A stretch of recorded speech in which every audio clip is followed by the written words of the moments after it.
Welcome to Talking with Kevin and Son and the People You Should Know. Today we have a very special guest with us, Miss Barbara Ulmer.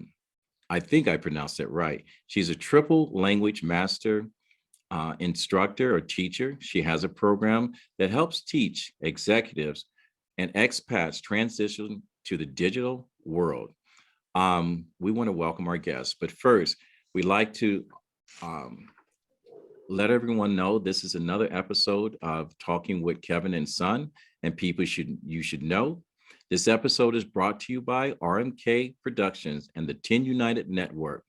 Through the power of the story, our mission is to uplift, inspire, share stories and experiences and perspective using the framework of teaching, learning, and modeling. Our purpose is hope, helping other people every single day.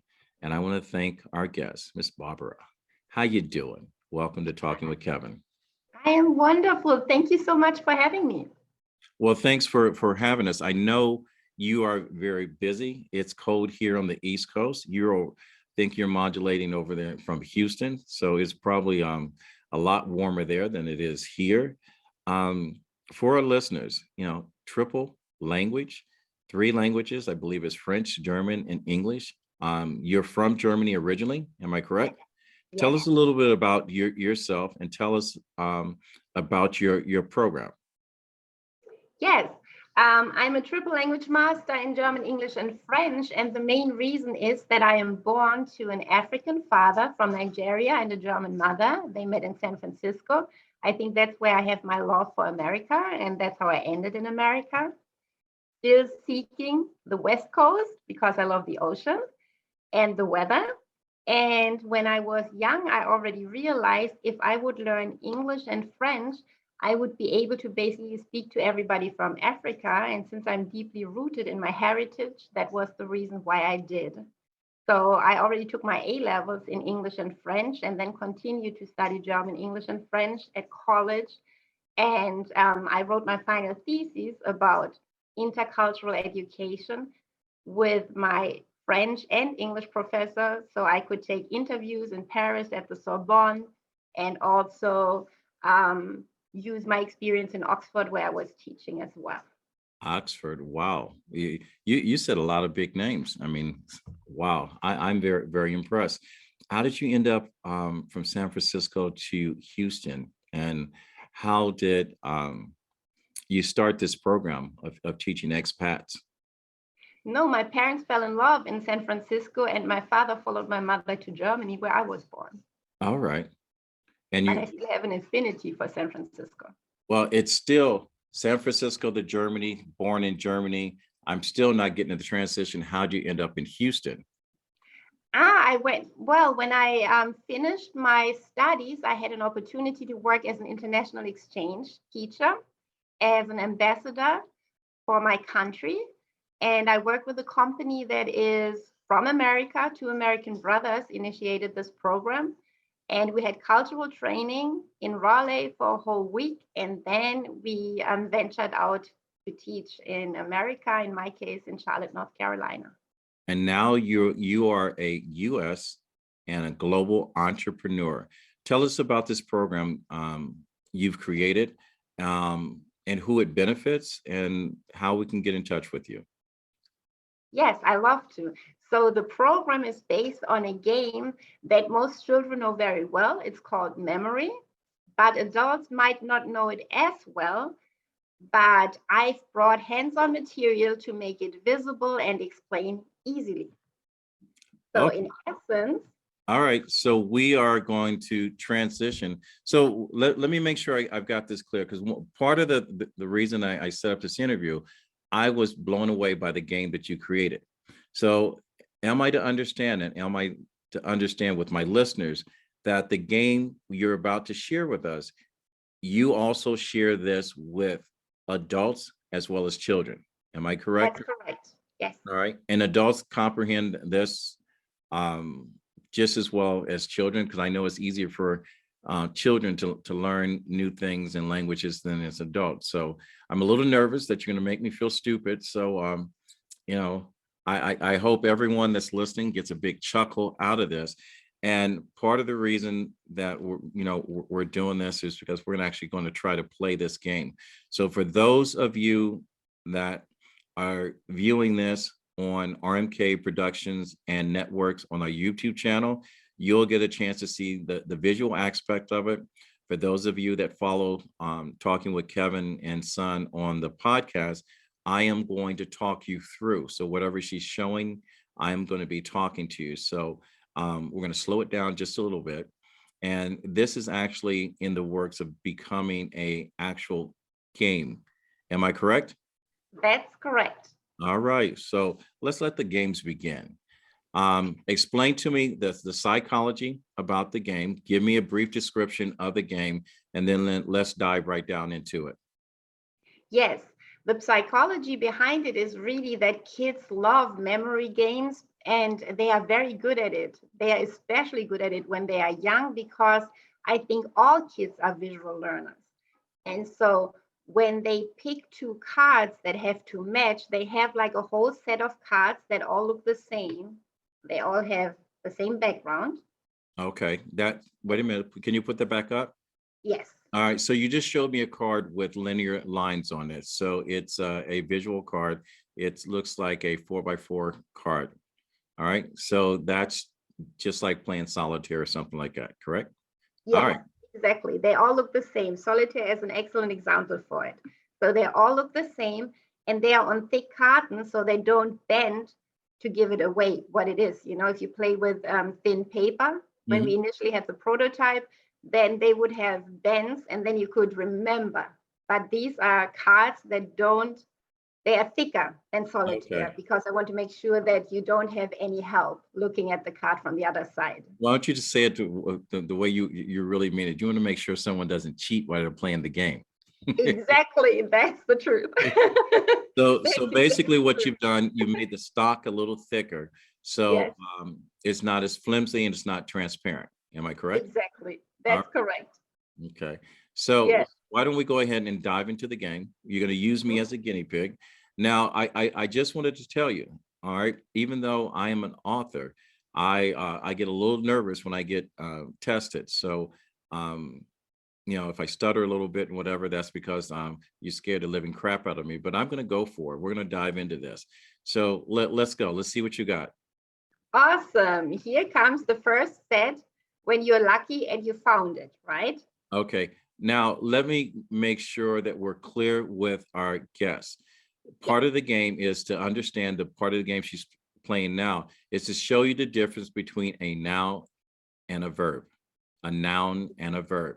So what you're seeing, let's just show me the noun. Okay.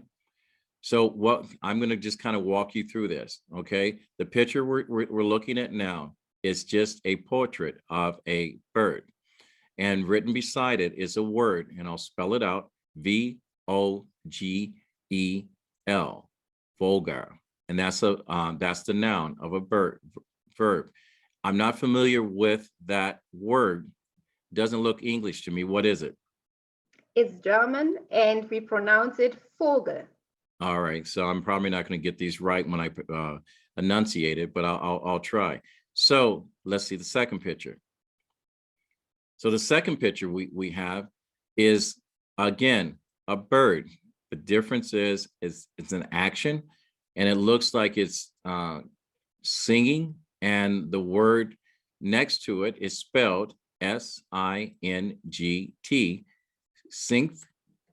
Perfect. Did I get that right? Very nicely said. Great pronunciation. So the bird, the portrait, is the noun, and the bird singing is the verb. All right, I got the easy ones now. Let's do it again.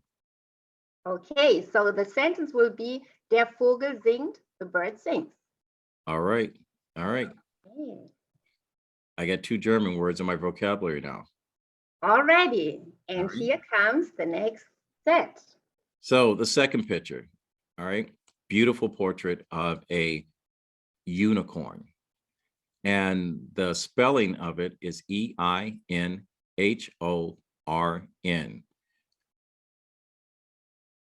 In Perfect. Inhorn?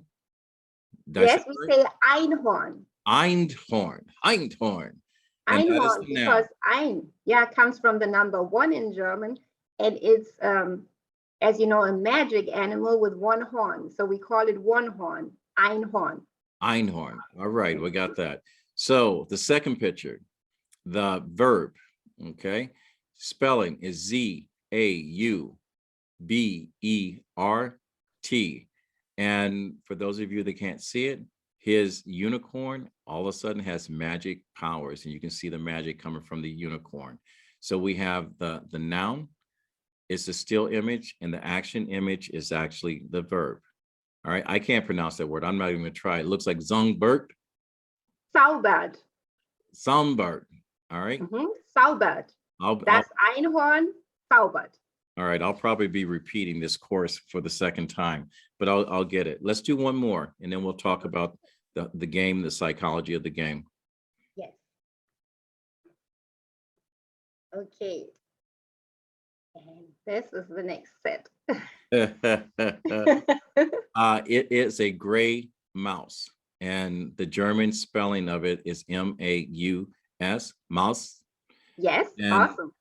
and the second card, now we've seen this card in conversations and back, and we differ on the mouse activity. So the mouse is what it looks like. It looks like it's holding or eating a piece of watermelon. The US translation mouse normally is showing up with cheese, but anyway, the German pronunciation is S-T, or spelling is S-T-I-N-H.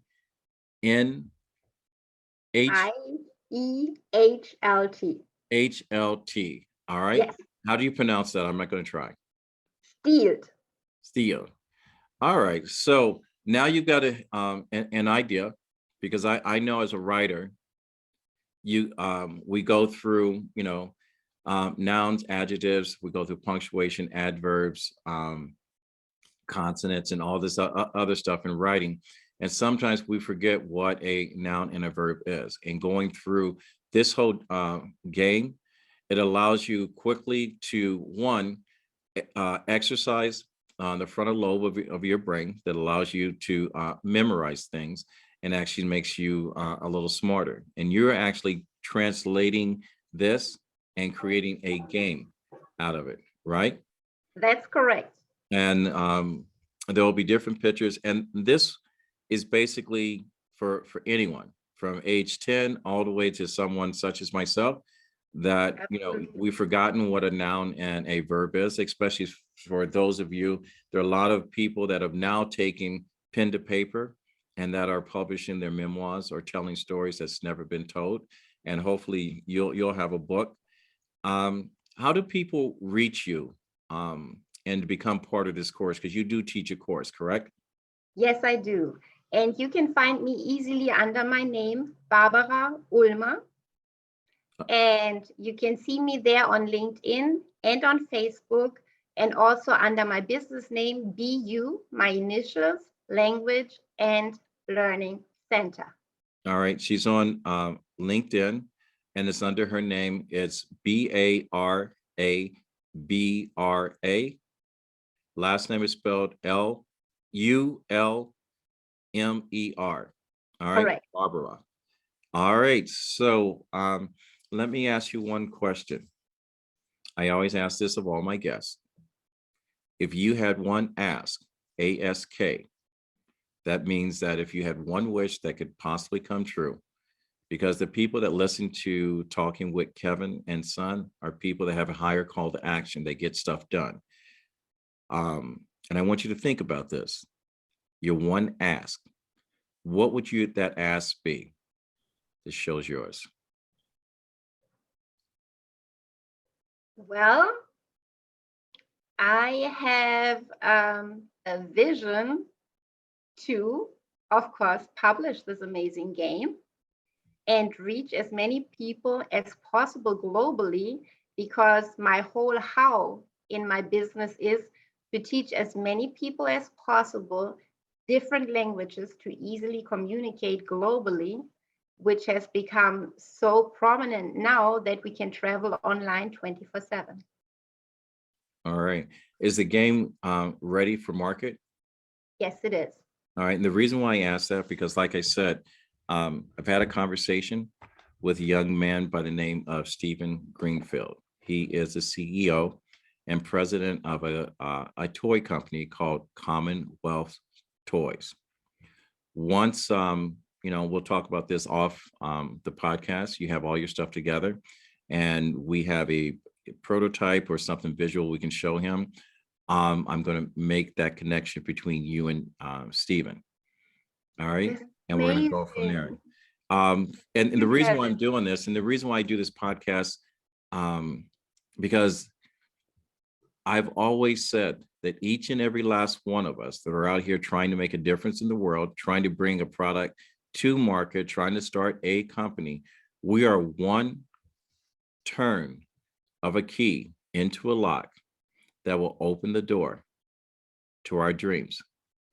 And we're hoping that Stephen Greenfield sees the same potential that I see in this. And he's a personal friend. And you can walk through that door, and we'll do a follow-up when the game actually comes into reality and it comes true. So amazing. Thank you for your magic key. So it's not just the unicorn. You do wonders too. But you know what God says that, if you ask, you shall receive. You just got to make sure that when you ask for it all. And who am I if I cannot connect people with someone that I know can help? What do you want people to take away from this interview? I want them to know that language is an amazing vehicle to communicate, and it's simple. It's a simple way to prove it, because even you and I could not speak right now if I would not have learned English. So it's a very feasible thing to learn. And even if people from another country, like in Germany, where we all learn English, already know English, I think, especially in business, especially when you reach out to high-level clients, it shows empathy, which is very important, and it comes with cultural training. Because I also had this amazing experience when I was teaching in Oxford, and I was looking at semantics. The principal of the school basically said, are you aware of the fact that even though people might know the name of something, that's the reason why we also have capital nouns in German, because those are names given to something. So just like your parents gave you the name Kevin, that's the logic behind our capitalized nouns. God, in essence, started giving names to something. So if he says, I call this such and such, then for us it's capitalized because the name was given. Yeah, this little gray thing that is so cute and in Germany loves to steal watermelons and not cheese, got the name. Like they received the name Mouse, and that's why we capitalize it. It's the name Mouse, and your name is Kevin, and my name is Barbara. That's why they capitalize. And so, yes, and so it was so exciting when he said to me, when a British person, since it was in England, thinks about a bus, they might think about a different bus than you do as a German, because the buses look different. If you think about the famous red buses, double buses in London, that's not what we think about in Germany when we think about a bus. That's not what you think about, even though you both speak English, right? You think about a different looking bus. And I thought that was interesting too. And adds a whole new level to language, that it comes with a picture. You're exactly right. That's why I put everything in pictures. The other reason why I do that is because I don't want you to fall back into your own language.